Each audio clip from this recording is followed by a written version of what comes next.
দর্শক আমন্ত্রণ আজকে চট্টগ্রামের শুরুতেই শিরোনাম।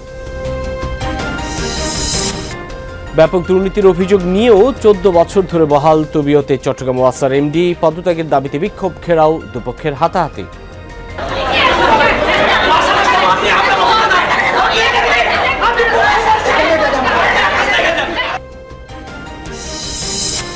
পাহাড় কাটা বন্ধে চট্টগ্রামের প্রশাসনের যৌথ অভিযান, 2 জনকে অর্থদণ্ড দেওয়া হলেও ধরাছোঁয়ার বাইরে মূল হোতারা। এইটুকু আমরা বলবো যে পাহাড় কাটার বিষয় আসলে আমাদের জিরো টলারেন্স। কক্সবাজারে ঝাঁকে ঝাঁকে ধরা পড়ছে ইলিশ, সরবরাহ বাড়লেও দাম এখনো চড়া। চোরাই পথে পাচার বন্ধ হলে দাম আরও কমবে আশা বিক্রেতাদের। আমদানি রপ্তানি করলে কিছু আরো বাড়বে। প্রচুর মাছ ল্যান্ড ফুড দিয়ে আপনার বাইরে পাচার হচ্ছে।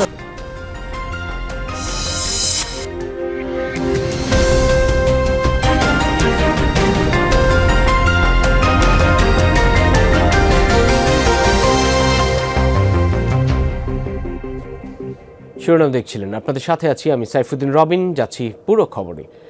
ব্যাপক ক্ষোভ বিক্ষোভের পরও চেয়ার ছাড়তে নারাজ চট্টগ্রাম ওয়াসার এমডি AKM ফজলুল্লাহ।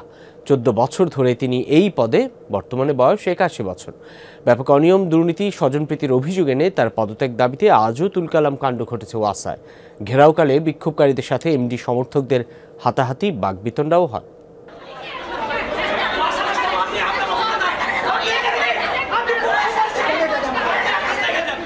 চট্টগ্রাম ওয়াসার এমডি AKM ফজলুল্লাহর পদত্যাগের দাবিতে সকালে ওয়াসা ভবন ঘেরাও এবং বিক্ষোভ করে বৈষম্য বিরোধী নাগরিক সমাজ নামে একটি সংগঠনের নেতাকর্মীরা। এ সময় এমডির সমর্থক হিসেবে পরিচিত প্রায় 20-30 জনের আরেকটি দল পাল্টা অবস্থান নিলে দুপক্ষের মধ্যে হাতাহাতি হয়। খবর পেয়ে সেনাবাহিনীর সদস্যরা ঘটনাস্থলে গিয়ে পরিস্থিতি নিয়ন্ত্রণে আনে। বিক্ষোভকারীদের সাথে ওয়াসার গ্রাহক, ক্যাবসহ বিভিন্ন শ্রেণী পেশার মানুষ যোগ দেন। 14 বছর ধরে এমডি পদে থাকা 81 বছর বয়সী ফজলুল্লাহ পদত্যাগ না করা পর্যন্ত আন্দোলনের ঘোষণা দেন তারা। অত্যন্ত দুর্নীতিগ্রস্ত বিষয়টা আমরা শুনেছি এবং এটা অত্যন্ত সবাই জানে, সর্ববিদিত ব্যাপারটা। যত ভোট সবাই গেছে, এরপর আমাদের এজেন্ডাগুলো আর আলোর মুখ দেখে নাই। তো আমরা দীর্ঘদিন ধরে এই অবস্থায়, তারপর শেষমেশ আমরা না পেরে আমরা আদালতের দ্বারস্থ হয়েছি, হাইকোর্টে। ওয়াসাকে যদি একটি সমৃদ্ধ আলোকিত প্রতিষ্ঠান হিসেবে আমরা গড়ে তুলতে চাই, সেখানে নেতৃত্বের পরিবর্তন জরুরি। এমডির 20 জন আত্মীয় স্বজনকে ওয়াসায় চাকরি দেওয়া, বড় বড় প্রকল্পে অনিয়ম, দুর্নীতি, সিন্ডিকেট গড়ে তোলা, দুদকের তদন্ত শুরু হলে তথ্য প্রমাণ লুকাতে নথিপত্রের কক্ষে আগুন লাগিয়ে দেওয়া সহ বিভিন্ন অভিযোগ দীর্ঘদিনের। ওয়াসাকে একটা দুর্নীতিগ্রস্ত প্রতিষ্ঠানে পরিণত করেছেন, সেই জন্য অবিলম্বে তার পদত্যাগ আমরা চাই যে দ্রুত উনি এখান থেকে সরে যাক। তবে অনিয়ম দুর্নীতির অভিযোগ অস্বীকার করে পদত্যাগ করবেন না বলে জানান ওয়াসার এমডি। তারা এসে আলাপ করতে পারে ওয়াটার রেট, তারা আলাপ করতে ওয়াটার প্রবলেম, তারা আলাপ করতে পারে ওয়াটার কোয়ালিটি। তারা এখানে আমার পদত্যাগ কী চাবে? আর যদি আমার পদত্যাগই চায় তারা সরকারকে লিখুক, আমি তো তাদের দ্বারা অ্যাপয়েন্টেড না।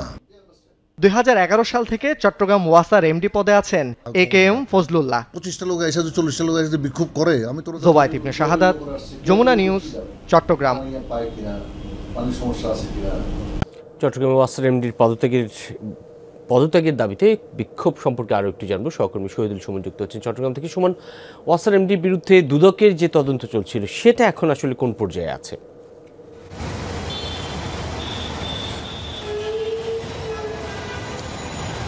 বেশ কয়েকবার আসলে দুদকের টিম ওয়াসা ভবন এসেছিলেন এবং তারা কাগজপত্র যাচাই করে নিয়ে গেছেন, সেইটি কিন্তু এখনো পর্যন্ত চলমান রয়েছে। যদিও বা এই যে পদত্যাগের দাবি কিংবা আন্দোলন, এটি কিন্তু বহুবার হয়েছে ওয়াসার এমডির বিরুদ্ধে। নানা ধরনের অনিয়ম, দুর্নীতি কিংবা স্বজনপ্রীতির অভিযোগে কিন্তু সাধারণ মানুষ, ভোক্তা পর্যায়ে বিভিন্ন সংগঠন, তারা কিন্তু একাধিকবার আন্দোলন করেছেন পদত্যাগের দাবিতে, ওয়াসা ভবন ঘেরাও করেছেন। কিন্তু নানা অদৃশ্য কারণে কিংবা তৎকালীন সরকার দলের বিভিন্ন বড় নেতাদের আসলে ম্যানেজ করে ওয়াসার এমডি কিন্তু বারবারই পার পেয়েছিলেন। এবার কিন্তু যে বিষয়টি আমরা দেখছি, বেশ জোরালোই আন্দোলন আমরা দেখছি। বেশ কয়েকদিন ধরেই উত্তাল ওয়াসা ভবন, যে এমডির পদত্যাগ আসলে তারা করেই ছাড়বেন, এমনটি আসলে বলছেন এক দফা দাবিতে।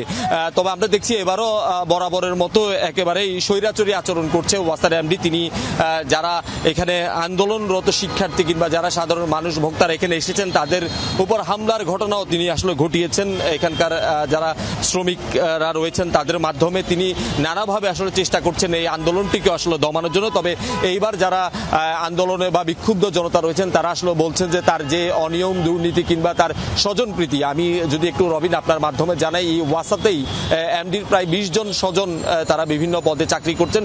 সব মিলিয়ে তার সময়ে 10টি প্রকল্প, পানি সরবরাহ, পানি নিষ্কাশন ব্যবস্থার একের পর এক তিনি কিন্তু প্রকল্প নিয়েছেন এবং তার এই প্রকল্প কিন্তু প্রচুর পরিমাণ খরচ হয়েছে এবং প্রত্যেক বছরই এই প্রকল্পগুলিতে কিন্তু যে ব্যয় সেটি আসলে বেড়েই চলছে।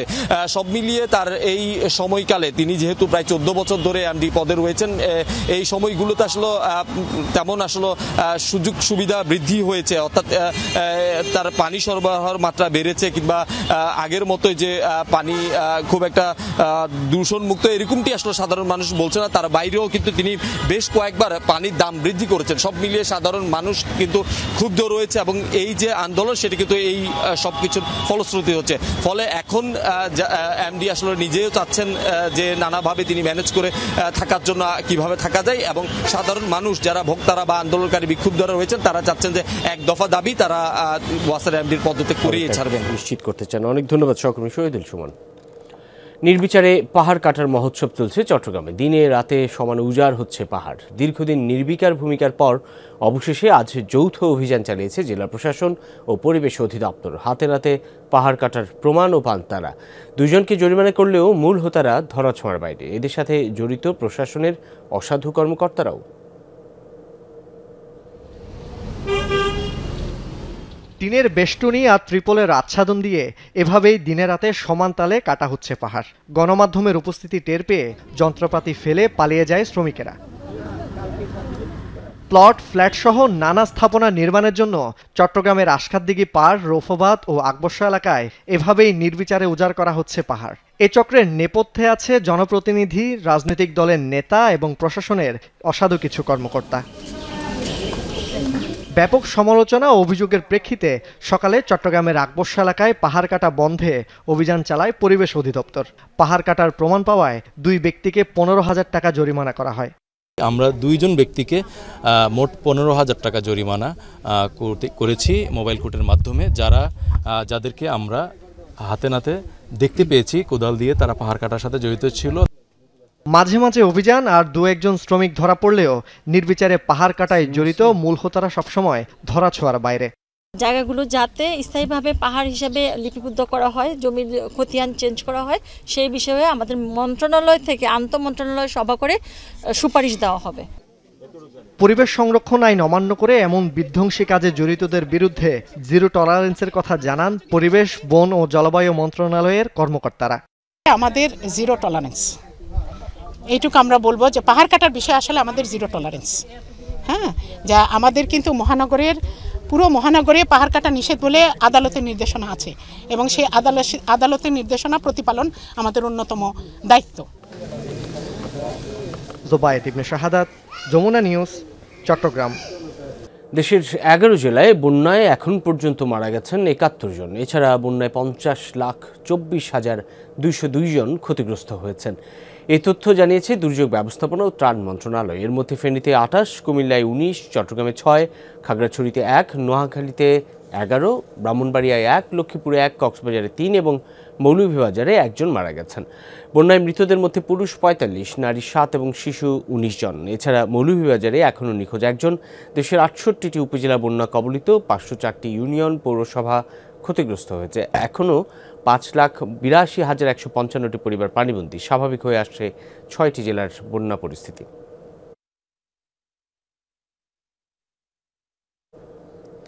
ঝাঁকে ঝাঁকে ইলিশ ধরা পড়ছে কক্সবাজারে। ক্রেতা বিক্রেতার হাঁক ডাকে মুখর সব মৎস্য অবতরণ ঘাট।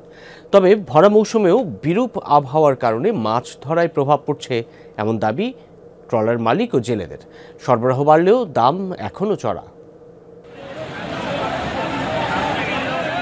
ভোর হলেই বঙ্গোপসাগর থেকে ইলিশ ভর্তি ট্রলার এসে ভিড়ে কক্সবাজারের বাকখালী নদীর নুনিয়াছড়া ফিশারি ঘাটে। এরপর সেখান থেকে আসে মৎস্য অবতরণ কেন্দ্রে। প্রতি ট্রলারে মিলছে 1 থেকে 1,500 ইলিশ।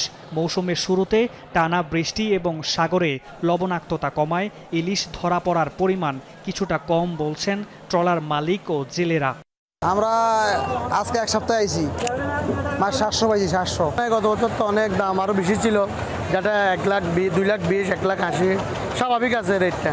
3টে ট্রলার সাগর গেছে আমার। এই ট্রলার একটা বাজে 200 মাছ, একটা বাজে 150 মাছ, আবার কিছু কিছু ট্রলারে 1,1200 এরকম করে মাছ আছে। এসব ইলিশ প্রক্রিয়াজাতকরণের পর সরবরাহ হচ্ছে ঢাকা, চট্টগ্রাম সহ দেশের বিভিন্ন অঞ্চলে। দূর দূরান্ত থেকে আসছেন পাইকাররা। ঢাকা, যাত্রাবাড়ি, আব্দুল্লাহপুর, সোয়ারিঘাট, কারুম বাজার, বিভিন্ন স্থানে আমাদের মাছ যায়। মজুত করার পর হচ্ছে প্রক্রিয়াজাত করে আমরা ঢাকায় সাপ্লাই করবো। এখান থেকে যাইলে 10,000 টাকার উপরে চলে যায়। সরকার পরিবর্তনের পর চাঁদাবাজিটা কমছে, পুলিশ লোকের কমছে। পাইকারিতে 1 থেকে 1.5 কেজি ওজনের ইলিশ 1500 টাকা, 800 গ্রাম থেকে 1 কেজির ইলিশ বিক্রি হচ্ছে 1100 টাকায়। আখাউড়া, সিলেট ও কুমিল্লা স্থলবন্দর দিয়ে চোরাই পথে ভারতে ইলিশ পাচার বন্ধ হলে দাম আরও কমবে বলছেন বিক্রেতারা। 800 টাকার মাছ, 1100 টাকা গেল, 700 টাকা, 800 টাকার মাছ এবছর হচ্ছে 1100 টাকা। যদি বাইরে মাছ যায়, আমদানি রপ্তানি করলে কিছু আরো বাড়বে। চোরাই পথে আপনার প্রচুর মাছ ল্যান্ড ফুড দিয়ে আপনার বাইরে পাচার হচ্ছে। ল্যান্ড ফুড যদি সজাগ থাকে, বাংলাদেশের মানুষ মানে ক্রয় ক্ষমতার মধ্যে ইলিশটা চলে আসবে। কক্সবাজারে এই কেন্দ্রে গেল 1 মাসে মাছ আহরণের পরিমাণ 710 টন, এর মধ্যে 200 টনেরও বেশি ইলিশ। আশা করছি এবছর ইনশাল্লাহ ভালো হবে আর কি, যেহেতু প্রচুর বৃষ্টিপাত হয়েছে, পানিটাও একটু বেশি মিষ্টি হবে, সাগরের লবণাক্ততা কমলে মাছের পরিমাণও ইনশাল্লাহ আরও বাড়বে। মামুন রশিদ অফি, যমুনা নিউজ। আরও একটু জানবো, সহকর্মী এহসান আল কুতুবী যুক্ত হচ্ছেন কক্সবাজার থেকে। এহসান আল কুতুবী, আপনার রিপোর্টেই যেমনটি আসলে দেখছিলাম যে সরবরাহ বৃদ্ধি পাচ্ছে, তবুও পাচারের সংখ্যা, সে কারণে বাজারে দাম কমছে না। আসলেই মূল ঘটনাটা কি একটু জানাবেন? এত মাছ পাওয়া যাচ্ছে তবু দাম কমছে না কেন?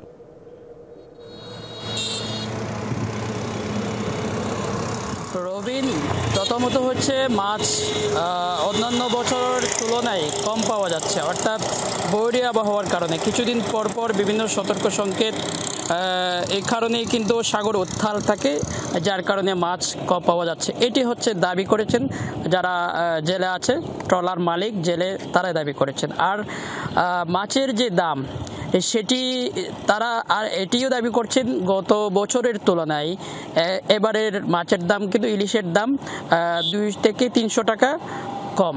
কারণ হচ্ছে এখন আগের মতো অ্যাভেলেবেল ভারতে পাচার হচ্ছে না, তবে চোরাই পথে বিভিন্ন ল্যান্ড ফুড দিয়ে চোরাই পথে ইলিশ মাছ পাচার হচ্ছে বলে সেটিও দাবি করেছেন তারা।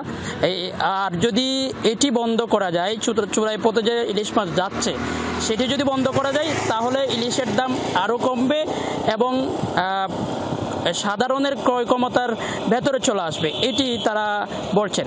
আর কক্সবাজারে আমরা দেখেছি, কক্সবাজারের যে ফিশারি ঘাট রয়েছে, প্রতিদিন সকালবেলায় সূর্য ওঠার পর থেকে একেবারে ইলিশ সহ বিভিন্ন মাছ নিয়ে কিন্তু যে ট্রলারগুলো ভিড় জমায়, সেই ট্রলার থেকেই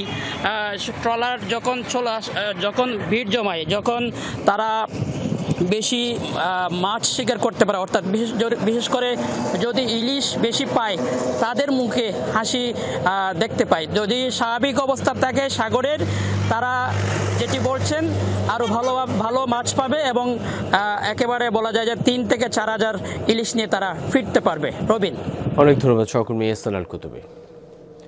কাপ্তাই লেকের পানি প্রবাহ বেড়ে যাওয়ায় এবং তীরবর্তী এলাকা প্লাবিত হওয়ায় বাঁধের জলকপাটগুলো 5 ফুট করে খুলে দেওয়া হয়েছে। এতে প্রতি সেকেন্ডে 58,000 কিউসেক পানি কর্ণফুলী নদীতে নির্গমন হচ্ছে। এই বিষয়ে কর্ণফুলী পানি বিদ্যুৎ কেন্দ্র কর্তৃপক্ষ জানায়, বর্তমানে লেকে পানির লেভেল সমুদ্রপৃষ্ঠ থেকে 108.75 ফুট উচ্চতায় আছে, যার হ্রদের ধারণ ক্ষমতা 109 ফুটের কাছাকাছি। এর আগে গতকাল বাঁধের 16টি গেট 3 ফুট করে খুলে দেওয়া হয়। পানি প্রবাহ বেড়ে যাওয়ায় গত 27 আগস্ট থেকেই কাপ্তাই বাঁধের পানি ছাড়া শুরু হয়।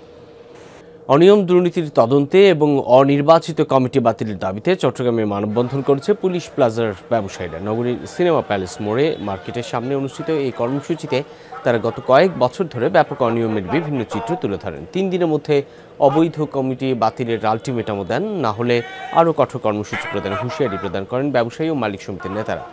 কর্মচারীরা এতে অংশ নিয়ে দাবির সাথে একাত্মতা পোষণ করেন। চট্টগ্রামে বন্যা দুর্গত এলাকায় বিভিন্ন রাজনৈতিক, সামাজিক ও স্বেচ্ছাসেবী সংগঠনের উদ্যোগে চলছে ত্রাণ সহায়তা কার্যক্রম। এরই অংশ হিসেবে ফটিকছড়ি, মিরসরাই, ফেনী সহ বন্যা দুর্গত অঞ্চলে খাদ্য সামগ্রী বিতরণ করেছে অদুল অনিতা ট্রাস্ট পরিচালিত প্রবাসী সনাতনী সংঘ। চাল, ডাল, তেল, লবণ, চিনি, শুকনো খাবার তুলে দেওয়া হয় 5 শতাধিক বানভাসী পরিবারের হাতে। এ সময় ট্রাস্টের উপদেষ্টা ও কর্মীরা উপস্থিত ছিলেন। অন্যদিকে বন্যায় ক্ষতিগ্রস্ত মানুষকে খাদ্য সহায়তা ও পুনর্বাসনের জন্য বাংলাদেশ ইসলামী ফ্রন্টের ত্রাণ তহবিলে নগদ অর্থ প্রদান করেছে আঞ্জুমানে খুদ্দামুল মুসলিমিন। বিভিন্ন দেশ থেকে সংগঠনটির কর্মীদের পাঠানো সহায়তা হস্তান্তর করা হয় চেরাগী পাহাড়ের দলীয় কার্যালয়ে। এই ছিল আজকে চট্টগ্রামে। এতক্ষণ সাথে থাকার জন্য ধন্যবাদ সকলকে।